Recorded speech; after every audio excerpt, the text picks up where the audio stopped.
Alors nous allons maintenant entendre Jocelyne Sfez, qui je crois travaille actuellement un essai sur Buber, mais qui aujourd'hui nous parlera de l'antisémitisme et de la rhétorique chez Badiou. Jocelyne Sfez, qui est chercheuse au laboratoire de l'ERIAC à Rouen et qui est l'éditrice du livre sur Heidegger, Le sol, la communauté, la race. Merci Emmanuel. Merci à François Rastier, à la Maison Heine, de me permettre d'exposer ce soir quelque chose qui me tient à cœur. En fait, mon propos tiendra à articuler la question de l'identité juive et de l'antisémitisme en mettant, j'espère, en évidence le caractère miroir des discours d'Alain Badiou et de Peter Travny sur les mots juifs et antisémites dans leurs textes respectifs. Pour commencer, je voudrais rappeler quelque chose ou pointer une particularité des discours nazis. Stéphane Domeraki, tout à l'heure, nous a lu quelques extraits de Heidegger et il en a souligné les guillemets. Victor Klemperer avait déjà pointé dans le texte qu'il a écrit sur la LTI combien les nazis utilisaient à satiété les guillemets ironiques. C'est une sorte d'accompagnement de l'intonation des discours d'Hitler et de Goebbels. Dans la presse, on trouve une avalanche de guillemets ainsi utilisés pour rendre ambigu toute une série de réalités. Par exemple, il est question de victoire entre guillemets rouges, de stratégie entre guillemets rouges, d'homme d'État entre guillemets, encore une fois, pour parler de Churchill, etc., etc. Et cet usage des guillemets, bizarrement, on la retrouve chez Alain Badiou et chez Travny. Alain Badiou, dans son volume Circonstance 3, portée du mot entre guillemets juif, où il réunit en 2005 une série de textes publiés de façon éparse, décrit ainsi son projet. Ce qui sert de point de départ au présent recueil, ce qui a suscité son existence, n'est pas l'évidence des antisémitismes anciens et nouveaux. Il s'agit de savoir si le mot juif constitue, oui ou non, un signifiant exceptionnel dans le champ général de la discussion intellectuelle publique, exceptionnel au point qu'il serait licite de lui faire jouer le rôle d'un signifiant destinal, voire sacré. Il s'agit là donc du cœur du livre, tel que la 4e de couverture l'explicite, reprenant le texte introductif, pages 9 et 10. Alain Badiou poursuit ainsi dans son introduction. On voit bien qu'on n'aborde pas de la même façon, ni dans la même subjectivité, le processus d'éradication des formes de conscience antisémite si l'on pense qu'elles sont essentiellement distinctes de toute autre forme de racialisme discriminatoire, comme par exemple les sentiments anti-arabes ou le cantonnement des Noirs dans leur activité communautaire, ou si l'on pense que, données certes dans des historicités distinctes et irréductibles les unes aux autres, toutes ces formes n'en appellent pas moins des réactions du même type, égalitaires et universalistes. C'est dans l'opposition radicale de ces deux voies, comme si elles étaient absolument divergentes et irréconciliables, que gît, à mon sens, l'extrême dangerosité du propos d'Alain Badiou. Cette position, que j'appellerais volontiers exclusiviste, constitue en effet un nouveau fondement pour un antisémitisme, cette fois-ci de gauche, mais pas moins virulent que l'antisémitisme droitier. Cet antisémitisme de gauche reconduit, faisons-lui le crédit que c'est sans vouloir ou sans s'en rendre compte, le conflit des mémoires qu'elle prétend pourtant dénoncer au mépris de toutes les évidences historiques. D'abord, si Alain Badiou voulait bien se donner la peine de se rendre au Beth Atfutsot, à la maison de la diaspora à Tel Aviv, il pourrait découvrir aux surprises que l'on peut être noir ou arabe et juif. À l'entrée de la maison de la diaspora, voulue par Naum Goldman, sioniste, président fondateur du Congrès juif mondial, se trouve en effet un immense kaléidoscope dont j'ai repris une photo dans la première vue du présent PowerPoint, en lui adjoignant quelques clichés venus d'autres archives, mais qui auraient pu trouver leur place à côté des centaines de portraits qui marquent le seuil de cette maison de la diaspora. Ce kaléidoscope montre, comme un tout premier préalable, aux visiteurs qui ne le sauraient pas ou qui l'auraient oublié, le caractère fondamentalement pluriethnique d'Israël, caractère pluriethnique inscrit dans le mythe fondateur du peuple juif par l'intermédiaire des 12 tribus et de la perte d'un certain nombre de celles-ci après la destruction assyrienne du royaume de Samarie en 722 et la déportation de sa population. Il y a certainement aussi, mais comme dans toute autre communauté humaine, des juifs racistes ou sexistes, et cela devrait bien entendu aussi aller méditer à la maison de la diaspora. Ils comprendraient qu'ils ne sont pas les descendants directs ou par lignée pure des Hébreux. Ce rappel, je le précise avec force, se passe en terre d'Israël et a été d'abord voulu par un sioniste convaincu. Il fait partie de l'essence d'Israël d'être pluriel, 12 tribus, 4 sortes de juifs, comme le rappelle aussi bien le bouquet de loulav que nous agitons à Soukot que la narration de la Haggadah au Seder de Pessah. Il n'appartient qu'à Alain Badiou de ne pas reprendre une conception raciste d'Israël. Il est important de préciser ce point et de s'interroger sur ce qui fait l'identité juive et ce qui fait d'elle qu'elle est la cible d'une discrimination spécifique. Car Badiou, en réduisant l'antisémitisme à un racialisme discriminatoire, Edith Fuchs en a parlé un petit peu tout à l'heure, ce qu'il est aussi en partie, entend précisément faire autre chose. Il ne dit pas aux Juifs d'avoir été ou d'être encore victimes aujourd'hui de discrimination, mais il leur reproche de se distinguer des autres victimes, noires et arabes, par exemple, et d'exiger un statut particulier, transcendant, de victimes intouchables qui leur permettrait de s'excepter de l'éthique universaliste et de se placer au-dessus des lois de l'humanité pour évidemment les bafouer. En réduisant la revendication d'une identité juive à la reconnaissance par les autres d'une identité victimaire, Alain Badiou refuse d'un seul et même coup une identité spécifique, déterminante. Il désubstantialise le judaïsme, niant une quelconque filiation des juifs d'aujourd'hui avec ceux d'hier, ce qui lui permet dans un deuxième temps de retourner le nom de juif contre celui qui s'en réclame. Il vide de toute légitimité cette prétention que nous avons à revendiquer un droit à l'existence dans notre identité particulière en la conférant aux ennemis du moment, les Palestiniens et, par diffusion, les Arabes, les musulmans, etc., etc. Le Palestinien s'avère être le juif du juif, entendez aussi par là que le juif est l'antisémite du Palestinien juif. Ce discours est insupportable. Il est en son ensemble et de part en part insupportable. Premièrement et d'abord, ce discours est insupportable parce que tous les juifs ne sont pas des Israéliens, de même que tous les Israéliens ne sont pas juifs. Passer subrepticement de la critique d'Israël, l'État, à la critique d'Israël, le peuple juif, désigner sous couvert de critique d'Israël les juifs en général, devrait suffire à discréditer un tel discours qui n'est pas philosophique, mais idéologique. Ensuite, deuxièmement, et c'est lié avec ce qui précède, mais c'est encore plus grave, il n'y a plus ici des personnes, à la place il y a le juif, entre guillemets, le palestinien, entre guillemets. Si ce ne sont pas des assignations identitaires rigides, qui prédisposent au racisme et à l'antisémitisme, alors je ne sais pas ce que c'est. Mais la rhétorique est très bien huilée. On ne l'y prendra pas. D'abord, l'attaque est la meilleure défense. On pousse un coup de gueule, page 14, en s'insurgeant que tout critique d'Israël est maintenant taxé d'antisémite et que c'est insupportable. Sauf que ce n'est pas du tout la même chose de critiquer la politique d'Israël, ce qui est tout à fait possible, admis, y compris en Israël, comme le montre par exemple la lecture du journal Haaretz, et d'en venir à remettre en cause l'existence d'Israël par disparition des dignes héritiers du judaïsme, ce qu'entreprend ici Badiou. Ensuite, un luxe de précaution et de mauvaise foi est pris. Vous pourrez chercher, il n'est pas question du juif, mais du mot juif, entre guillemets. Et comble du raffinement, on ne pourrait pas reprocher à Badiou un traitement spécifique quant à ce vocable-là, puisqu'il en vient à parler aussi du nom de Palestinien, par exemple, page 27, entre guillemets. Je reviendrai donc sur cette opération rhétorique tout à l'heure.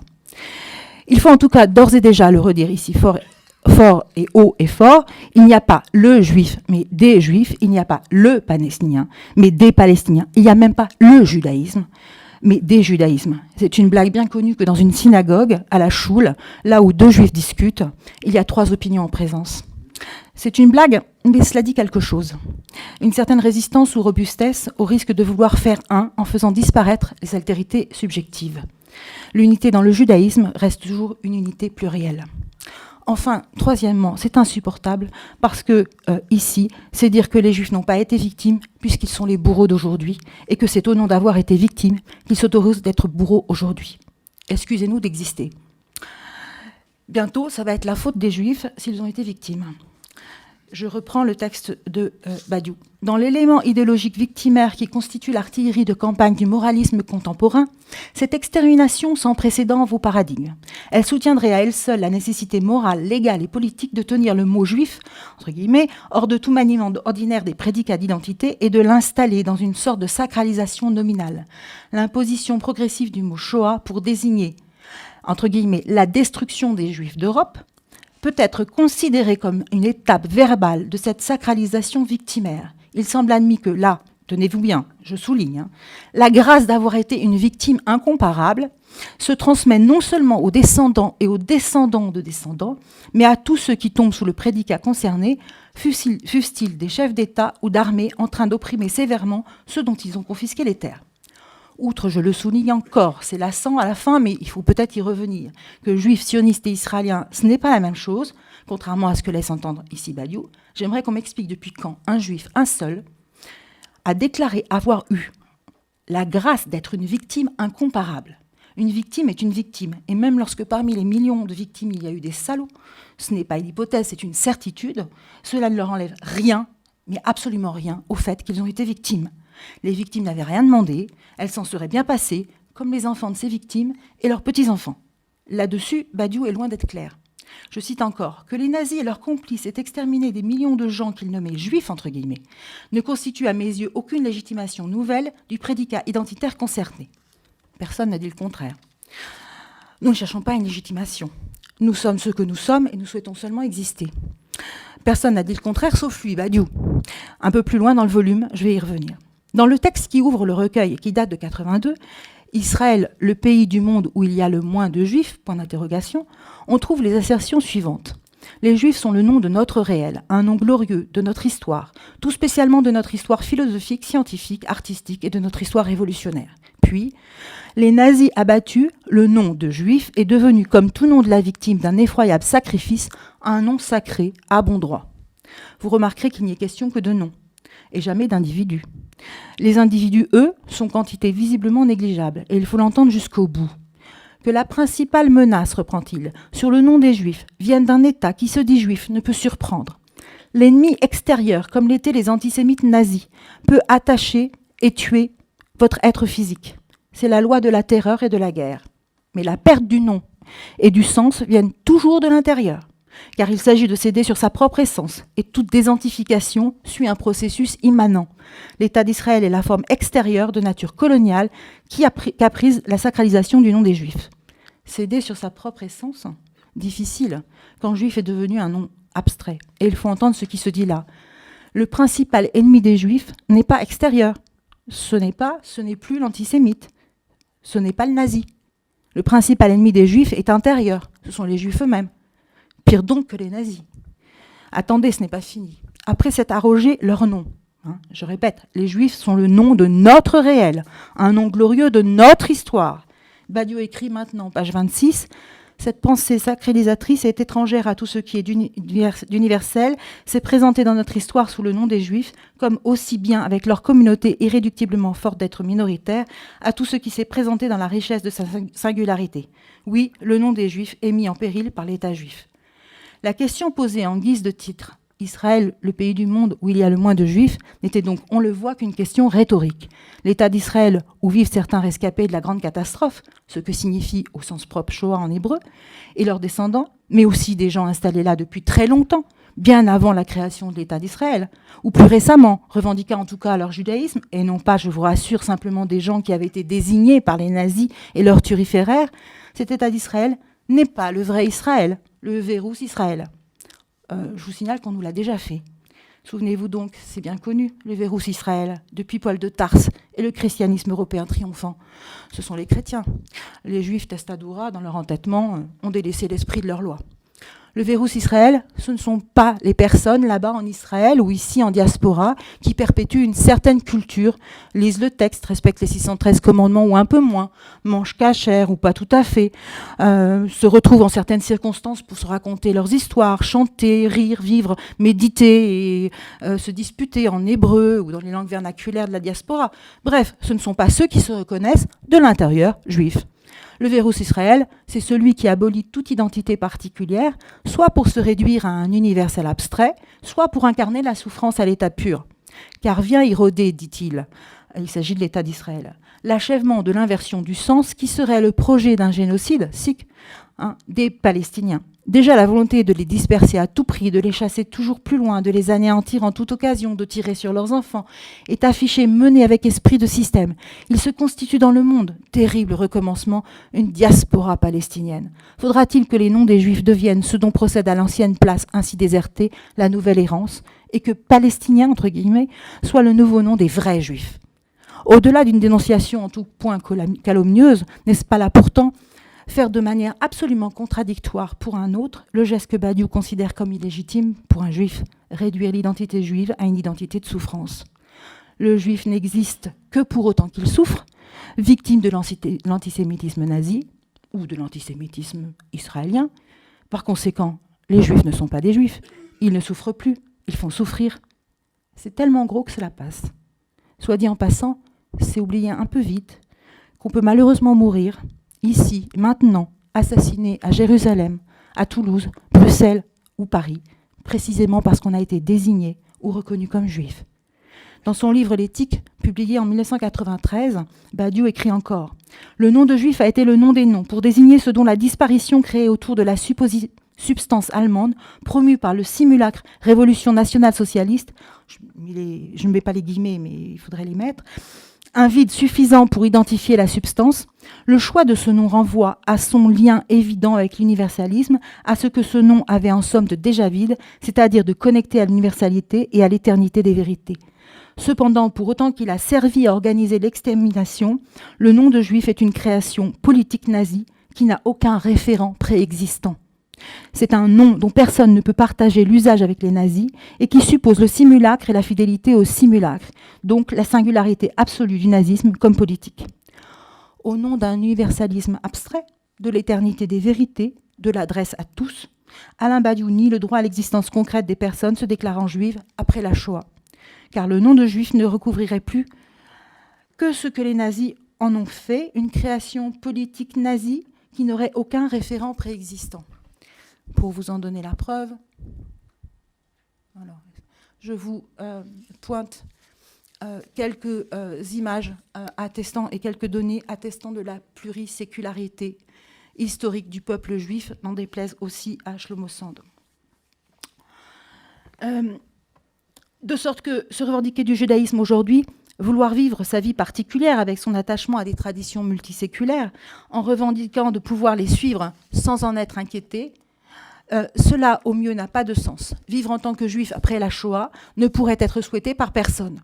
Au fond, tout le monde peut être juif, sauf les juifs, qui se retrouvent, comme souvent dans l'histoire de l'antisémitisme, les usurpateurs. Ils usurpent même maintenant, comble de comble, leur nom. Je crois malheureusement que l'on ne peut pas aller plus loin dans un discours anti-judaïque. Je n'ai guère le temps ici de montrer comment Peter Travny, d'un tout autre bord, tient un discours en miroir, et je ne ferai donc que quelques remarques qu'il faudrait développer.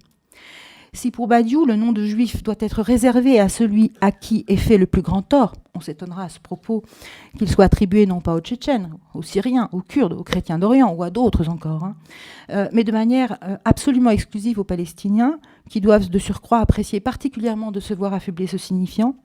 Et s'il n'a le droit d'être juif que celui de la dénégation, dans la détestation de soi, Peter Travny arrive, lui, à l'affirmation aussi scandaleuse et dévastatrice que ce que l'antisémite est, c'est moi. Pour bien comprendre le texte, il faut citer le paragraphe entier, page 18. C'est une vieille leçon de la philosophie que nous ne puissions nous défaire d'une pensée ou d'un sentiment qu'en l'affrontant, en passant à travers. Cela vaut aussi pour l'antisémitisme. Partir du principe que ce qui est à penser est d'emblée exclu de la pensée est ni plus ni moins qu'une absurdité.